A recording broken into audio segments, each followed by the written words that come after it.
സുഹൃത്തുക്കളെ, സഹോദരങ്ങളെ, എല്ലാവർക്കും ന്യൂസ് കേരള TVM-ലേക്ക് സ്വാഗതം. രാജാവ് നഗ്നനാണെന്ന് പറയാൻ ഇവിടെ ചില മത നേതാക്കന്മാർക്ക് ഭയമാണ്. മത നേതാക്കന്മാർ മാത്രമല്ല, ചില ധനാഢ്യന്മാർ, ചില വ്യവസായികൾ, ചില ബിസിനസ്സുകാർ, ചില ഭരണാധികാരികൾ, സംസ്ഥാനം ഭരിക്കുന്നവർക്കൊക്കെ ഭയമാണ്.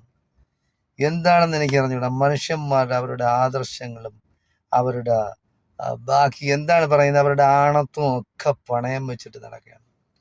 ഈ ലോകത്തില് എന്തെങ്കിലും പണമോ പദവിയോ അല്ലെങ്കിൽ വേറെ എന്തെങ്കിലും കാര്യങ്ങൾക്കോ വേണ്ടി ആദർശങ്ങൾ പണയം വെച്ച് ധർമ്മഷ്ടമല്ലാത്ത രീതിയിലുള്ള ജീവിതം നയിക്കുന്ന മത നേതാക്കന്മാരുള്ള ഈ കാലത്ത് എങ്ങനെയാണ് ഈ മതങ്ങളെ അവര് നിയന്ത്രിക്കുന്നത്, എങ്ങനെയാണ് ഇവരുടെ ഈ മതമേലധ്യക്ഷന്മാരായി നടിച്ച് മുന്നോട്ട് പോകുന്നതെന്ന് പറയാൻ എനിക്ക് എത്ര ആലോചിച്ചിട്ടും പിടുത്തം കിട്ടുന്നില്ല സഹോദരങ്ങളെ. പറയാതിരിക്കാനൊക്കില്ല. അതായത് മോഡി എന്ന് പറയുന്നത് ആരാണ്? ഇന്ത്യയുടെ പ്രധാനമന്ത്രിയാണ്. അയാൾക്ക് യാതൊരു യോഗ്യതയില്ല ഒരു പ്രധാനമന്ത്രിയാവാൻ. കാരണം നമ്മൾ മനസ്സിലാക്കാനുള്ളത്, നൂറ്റാണ്ടുകളായി മുസ്ലിങ്ങളുടെ വകയായിരുന്ന ബാബരി മസ്ജിദ് ഇടിച്ചു പൊളിച്ചു കളഞ്ഞു.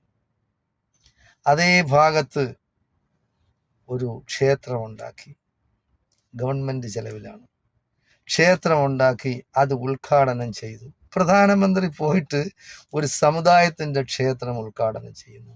അയാൾ പ്രധാനമന്ത്രിയാ? പ്രധാനമന്ത്രി എന്ന് പറഞ്ഞാൽ, ഒരു രാജ്യത്തിന്റെ പ്രധാനമന്ത്രി എന്ന് പറഞ്ഞാൽ എല്ലാ വിഭാഗം ജനങ്ങളെയും ഒരുപോലെ കാണുന്നവനായിരിക്കണം. അങ്ങനെ അല്ലാത്തവൻ എന്ത് പ്രധാനമന്ത്രി? RSSന്റെ പ്രധാനമന്ത്രി, അല്ലെങ്കിൽ ഈ ഭാരതീയ ജനതാ പാർട്ടിയുടെ RSS സംഘപരിവാർ ജനതാ പാർട്ടികളുടെ ഭാരതീയ ജനതാ പാർട്ടിയുടെ പ്രധാനമന്ത്രിയാണെന്നേ പറയാനൊക്കെ ഉള്ളൂ. കാരണം ന്യൂനപക്ഷങ്ങളായ മുസ്ലിങ്ങളായിരുന്നാലും ഹിന്ദുക്കളായിരുന്നാലും മുസ്ലിങ്ങളായിരുന്നാലും ക്രിസ്ത്യാനികളായിരുന്നാലും സിഖുകാരായിരുന്നാലും ബുദ്ധമതക്കാരായിരുന്നാലും ജൈന മതക്കാരായിരുന്നാലും ഇവരൊക്കെ ന്യൂനപക്ഷങ്ങളാണ് ഇന്ത്യയിൽ.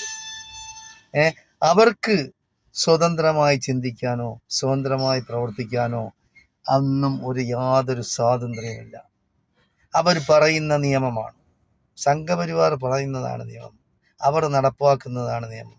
അവർ പറയുന്നത് അനുസരിച്ചേ നടക്കാവൂ, അവർ പറയുന്ന ആഹാരമേ കഴിക്കാവൂ, അവർ പറയുന്ന ഡ്രസ്സേ ധരിക്കാവൂ. ഇതൊക്കെ ലോകത്ത് എവിടെയെങ്കിലും നടക്കും? അതിനെ കണ്ണടച്ച് ഇരുട്ടാക്കിക്കൊണ്ട് ചില മത മേലധ്യക്ഷന്മാർ പറയുക